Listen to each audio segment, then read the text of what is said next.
Elf mythology. Interestingly enough, elf mythology spans many cultures and many belief systems in a way that few mythologies or mythological creatures do.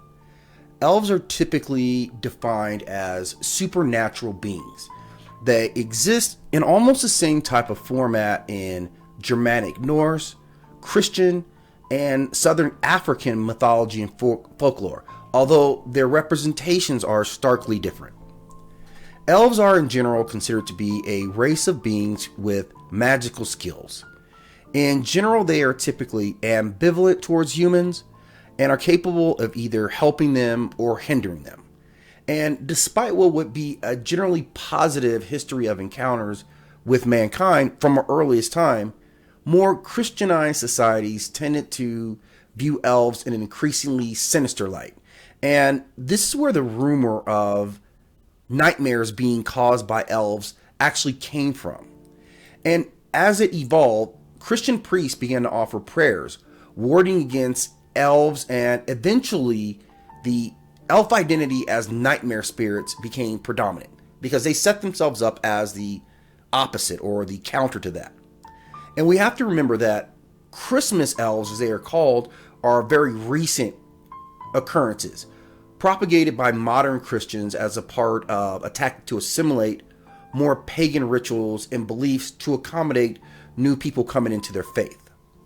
But early on in North Germany, they were elf or alf were regarded as helpers, and elf magic or medicine was very widely embraced.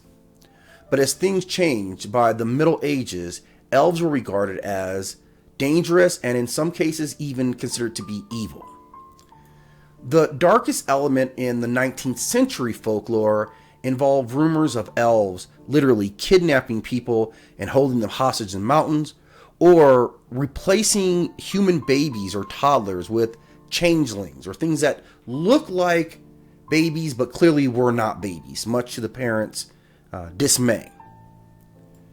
But in Africa, the myths of the southern African elf depict dark elves as more tricksters and mischievous creatures who could be good and could be nice, but still have the persistent narrative of haunting the dreams of various humans.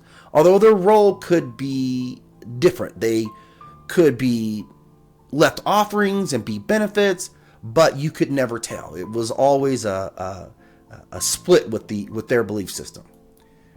The dark elves, and there are two specific types of elves. If we look at what comes from Norse mythology, they were the dark elves and the light elves, and they're two contrasting types of elves, not necessarily pitted against each other in terms of combat, but reflecting different lifestyles for these elves. It's interesting to say that the dark elves, or Elfen Dur Nor, were typically attracted to living in hot areas on Earth, which included jungles and deserts. And they may have actually been the motivation for mythologies about jinn or genies that we would get from Arabian mythologies. And both these species of elves, the Dog Alfor and the Laissez-faire, were attested to in the Prose Edda, which is literature that was developed in the 13th century and really details most of the Norse and Germanic cosmology.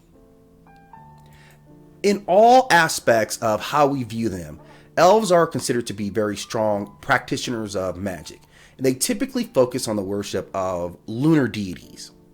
Elves are known to employ sacred stones to attract and amplify the energies that they use.